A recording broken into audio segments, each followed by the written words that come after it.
"You're fired." Those two words hit me at 3:17 p.m. on a Tuesday, right as I was routing Flight 284 around a thunderstorm that could have killed 180 people. Madison Pierce, 29 years old, Stanford MBA owner's daughter, was firing me. Russell Garrett, 48, former Air Force, 14 years keeping her daddy's planes in the sky. Effective immediately, she added, like I was some intern who'd spilled coffee on her tablet. I looked at her, then at the screen showing that 737 threading between storm clouds over Atlanta. "You sure about the timing on this, Madison?" But I'm getting ahead of myself. Let me back up and tell you how we got here, because this story starts way before that moment in the HR office. It starts with understanding what keeping people alive at 35,000 feet actually looks like. You know what the heartbeat of a mid-sized airline really is? It's not those glossy ads with flight attendants and perfect smiles. It's not the shiny jets sitting pretty on the tarmac. No, it's a windowless bunker in Queens that smells like burnt coffee, stress sweat, and the metallic taste of impending disaster. It looks like me, staring at banks of monitors at 4 a.m., nursing coffee that could strip paint, making sure planes don't turn into lawn darts. I'm Russell Garrett, and for 14 years I was operations director at Skylink Regional Airlines. Before that, I spent 8 years in the Air Force managing logistics for cargo planes that carried everything from medical supplies to stuff I can't talk about. The military taught me something important. In aviation, details matter. One missed detail means body bags. My job was simple in theory, impossible in practice. Take the logistical nightmare of flying metal tubes full of people across the country and make sure they don't crash into each other, run out of fuel, or get stuck circling airports until passengers revolt. I was the invisible hand keeping chaos at bay. Our system was called Flight Ops Pro. Sounds modern, right?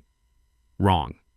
It was a digital Frankenstein built in the late 90s, held together with custom code patches I'd written over the years. Treat it right, feed it correct data, and it purrs. Look at it wrong, and it'll ground your entire fleet faster than an FAA safety violation. That particular Tuesday started like every other Tuesday for the past decade. I walked into the operations control center, servers humming like angry wasps. The carpet was that industrial gray that was probably beige when Reagan was president. I sat at my command station, really just a Herman Miller chair I'd liberated from the executive floor during their last renovation. "Morning, sunshine," grunted Danny, my shift supervisor. Danny looked like a walrus in a polo shirt. He was eating a breakfast sandwich that smelled like regret and bad decisions. "Don't start with me, Danny," I said, logging in. The screen flickered green. My reflection looked back at me. A guy who'd seen too many 4 a.m. shifts with gray creeping into his hair and lines around his eyes that came from squinting at screens in dim light. "How's the Northeast Corridor looking?" "Screwed," Danny mumbled through his sandwich. "Storm system in the Carolinas. Boston's already delaying ground operations, and we've got warning lights on the backup server." "Tuesday server lag," I said, cracking my knuckles. "I'll bypass the handshake protocol. Keep the crews on standby." My fingers knew these keyboards better than they knew my wife's touch. Sad truth, but that's the life, you know? You trade personal time for uptime, trade family dinners for flight schedules that actually work. Within 10 minutes, I'd rerouted 3 flights around Charlotte, sweet-talked a gate agent in Newark into overtime, and patched the server lag before the automated system could trigger a fleet-wide panic. Warning lights went green. Beautiful, calming green. Look, people think planes run on jet fuel. They don't. They run on the stubborn refusal of people like me to let the universe win. The universe wants chaos.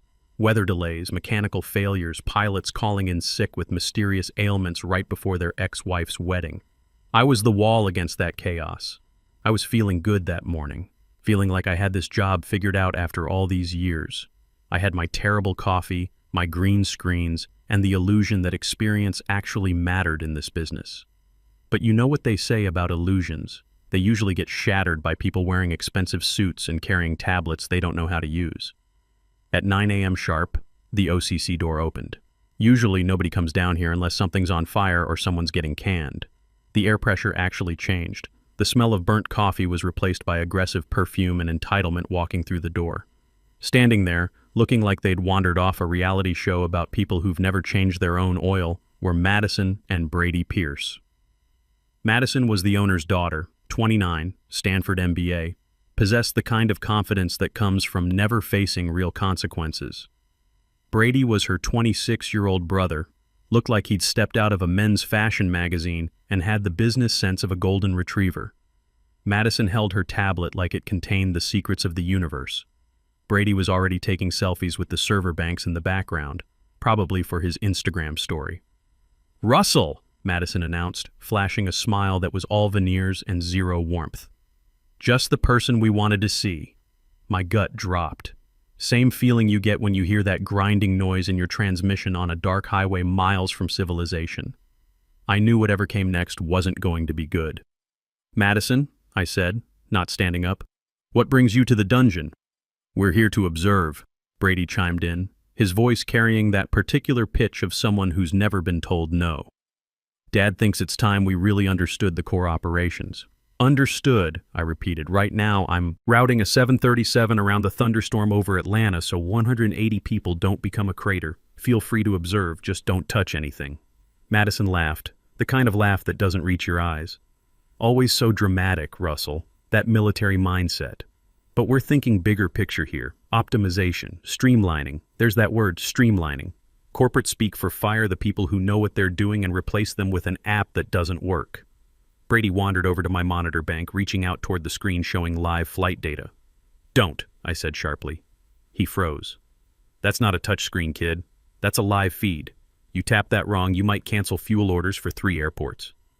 He pulled his hand back, but I saw the flash of anger. Rich kids hate being told they can't have something. "Meeting," Madison said, checking her Apple Watch. "Noon. Boardroom. We need to discuss the future. I'm busy keeping the present alive."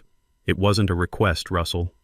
They turned and left, trailing their cloud of expensive cologne and bad decisions. The door clicked shut. The silence that followed felt heavy. Danny looked at me over his breakfast sandwich. That felt ominous. "Yeah," I said, turning back to my screens. "Better update your LinkedIn." I didn't know it then, but I was right. The storm in the Carolinas was nothing compared to the disaster that had just walked out my door. The boardroom at noon was like walking into an execution chamber disguised as a conference room, all glass, overlooking the hangar where real people did real work while suits sipped sparkling water and made decisions about their lives. Cruel architecture, if you ask me. Old Howard Pierce wasn't there. First red flag. Howard built this airline with one Cessna and questionable loans in the 1970s. He drank scotch at 10 a.m. and respected people who got their hands dirty. If Howard was missing, it meant the inmates were running the asylum. Madison sat at the head of the table like she was judging a talent contest. Brady slouched next to her typing on his phone, probably live streaming this moment to his followers. The rest of the table was filled with middle management, people with mortgages and kids in college, currently calculating how long their savings would last. "Okay, team, let's pivot," Madison announced as I sat down. She didn't even look up. "We've been analyzing the metrics with Brady's fresh insights." Brady's insights. This is a kid whose last real job was running his fraternity's social media account. "So," Brady said, standing up and dimming the lights. A PowerPoint projected onto the wall. The first slide said, "Digital transformation" in neon blue font. I wish I was making this up. "We feel that operations is too reactive," Madison continued, gesturing like she was conducting an orchestra. "Always putting out fires. We want to be proactive. Use AI to predict problems before they happen." "That's called weather forecasting," I said from the back. "We already do that. It's on Channel 7. A few nervous chuckles from the accounting department. Madison glared at me. "Funny, Russell, but we're talking about structural optimization." She clicked to the next slide. It showed our hub map with red X's marked over various routes. "Why do we have so many redundant flights to Buffalo? Seems wasteful. The algorithm says we can cut 40% of those flights and use larger planes." I leaned forward. The anger was starting to bubble up, hot and familiar. "Madison, we fly CRJ-200s to Buffalo because their secondary runway can't handle the weight of 737s. You consolidate to big planes, you have to use the main hub, which has landing fees 3 times higher. You'll lose $1.2 million a month in fees alone. Plus, those flights are for business commuters. They need frequency, not capacity." Silence, the kind where you can hear the HVAC system wheezing. Madison blinked, looked at Brady. Brady looked at his phone. "Well," Madison said, clearing her throat, "that's exactly the kind of legacy thinking we need to disrupt. We can negotiate those fees." "You're going to negotiate with the Port Authority? What's your leverage?" A strongly worded email? Enough. Madison's voice went cold. The point is, operations is bloated. Too many people monitoring systems that should be automated. We're paying for expertise we don't need anymore. She looked directly at me. We're implementing a new dashboard, Salesforce integration. Anyone can run operations with the right visualization tools. There it was. They looked at me, a 48-year-old former Air Force officer in a company polo smelling like stale coffee, and saw a relic. They saw someone standing between them and their vision of a sleek, automated future. They couldn't fire me for being competent, so they decided competence was obsolete. 2 weeks later, the transformation began in earnest. They fired Murphy, our maintenance scheduler. Murphy had a limp from Vietnam and attitude problems, but he could track parts inventory in his head. They replaced him with a scheduling bot that immediately ordered 200 toilet seats and 0 brake pads. They cut the night shift help desk. Nobody flies at 3 a.m., Brady argued, except for the cargo flights that generate 25% of our revenue. But what do I know? I'm just legacy thinking. I tried to fight it, you know. I sent emails with data. I printed reports highlighting the risks in bright yellow marker so even they couldn't miss it. The response from Madison was always the same. Thanks for the feedback, Russell. Let's stay positive and trust the process. With a smiley face emoji. That passive-aggressive yellow circle felt like being slapped with a wet fish. Brady started shadowing me after that. He'd sit in my office scrolling TikTok, occasionally looking up to ask questions that made my eye twitch. Why are there so many codes? Can't we just use colors? Green for on time, red for delayed? Because, Brady, I said, typing furiously, the codes tell us why it's delayed. Mechanical crew, weather, or act of God. A red dot doesn't tell me whether I need a mechanic or a chaplain. You're so negative, man. Really harsh vibes. It's affecting team morale. Team morale. The team was terrified. People walked around like they were navigating a minefield. The break room, once loud with war stories and friendly betting on arrival times, was now silent as a morgue. I went home that Friday and had a beer on my porch, watching planes climb out of LaGuardia. My wife Sarah came out, still in her nursing scrubs after a double shift at Queens General. Bad day? She asked, settling into the chair next to me. They're coming for me next, honey. I can feel it. Then let them come, she said simply. You've given them 14 years. If they can't see what you're worth, that's their problem. I felt dirty, you know. Not the honest dirt of hard work, but the slimy spiritual grime of watching something you built get torn apart by children with credit cards and business degrees they probably bought online. Monday morning, I made a decision. If they wanted to drive the car, I'd let them. But first, I was going to remove the engine. There's a specific calm that settles over you when you decide to stop fighting the inevitable.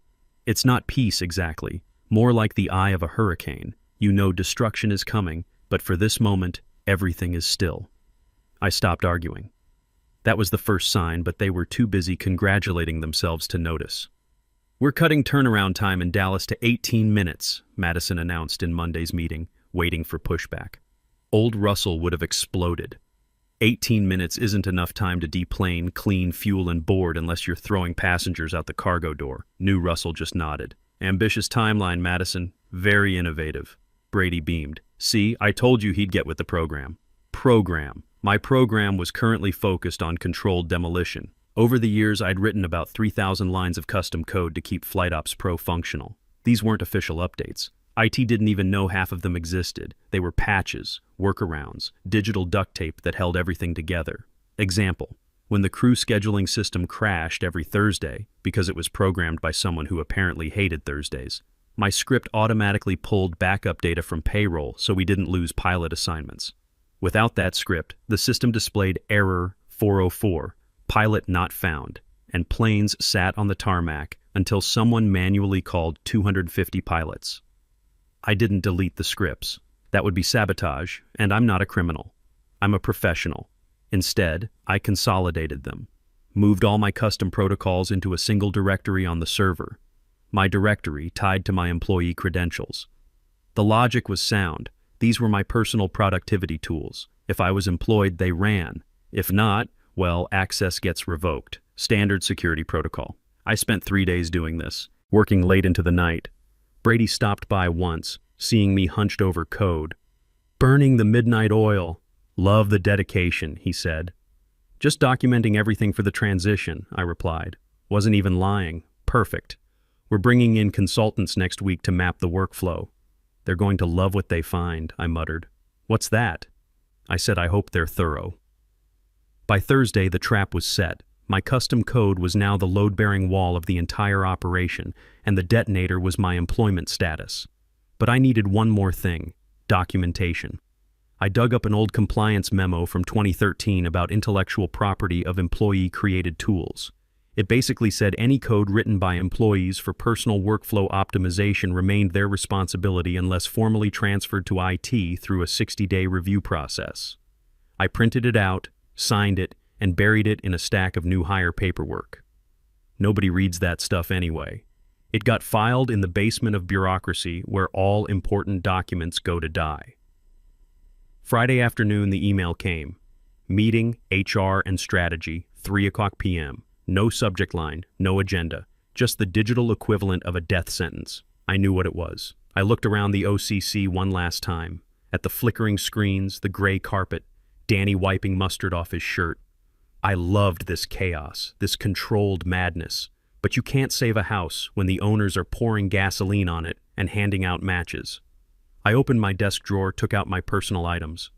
A photo of Sarah and our daughter Emma at her high school graduation, my backup reading glasses, a bottle of Advil that had seen more action than a war correspondent.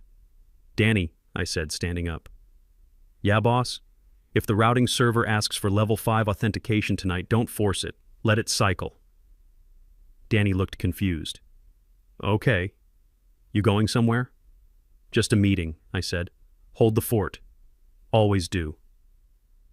The HR office smelled like fear and cheap air freshener. Madison sat behind the desk like she was judging a talent contest. Brady slouched next to her, probably live streaming this to his followers. In the corner sat Patricia from HR, looking like she wanted to be literally anywhere else, maybe diving into an active volcano. Have a seat, Russell, Madison said, gesturing to a chair positioned lower than theirs. Classic power move. I'll stand. My back acts up around nonsense.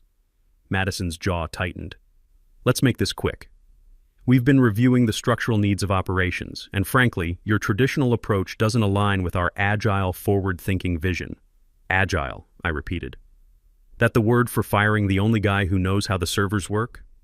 Brady pointed his phone at me. See? That negativity. It's toxic, Russell. We're building a culture here. I am the culture. I've been keeping your planes in the air since you were learning to tie your shoes. You're terminated, Madison said, her voice flat. Effective immediately for insubordination and failure to adapt to company protocols. Patricia slid a folder across the desk. Standard severance package, 3 weeks pay, NDA. Sign now and we won't contest unemployment.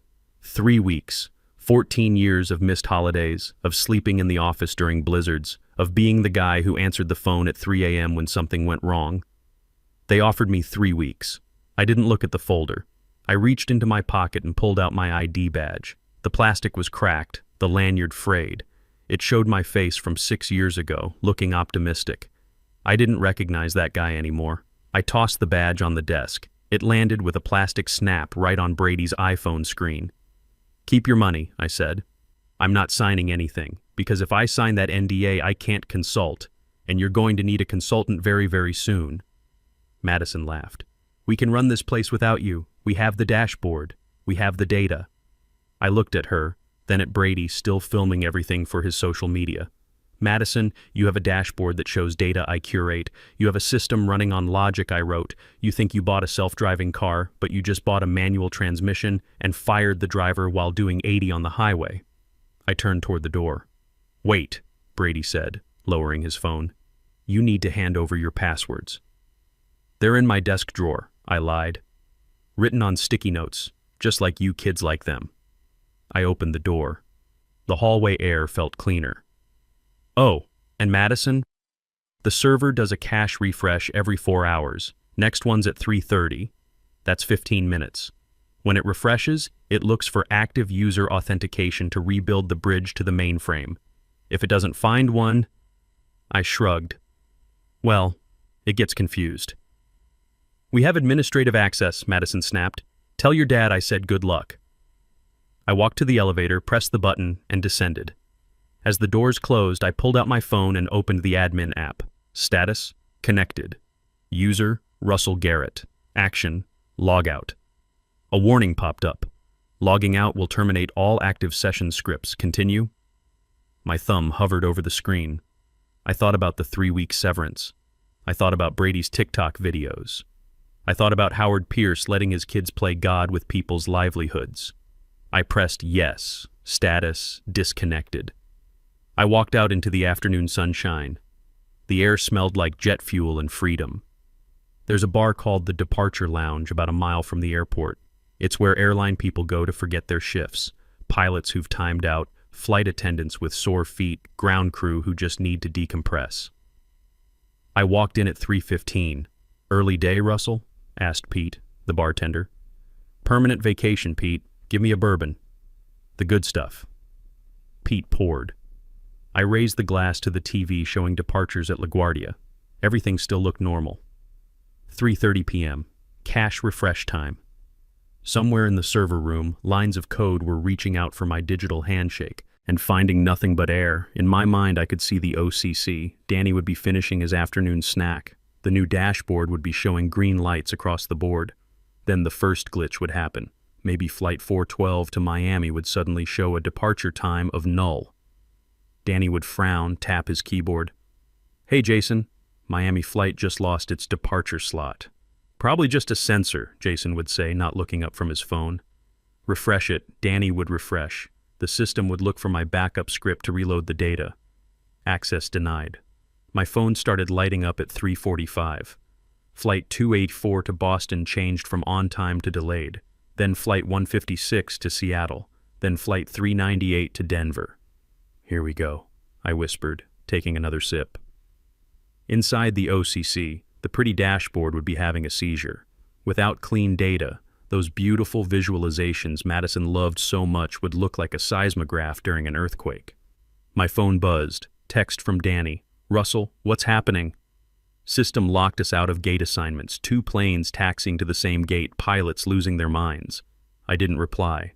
I ordered wings and watched the show. By 4:30, the evening rush was in full meltdown.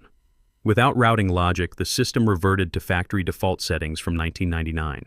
It didn't know about the terminal renovations, the runway construction, or basic geography.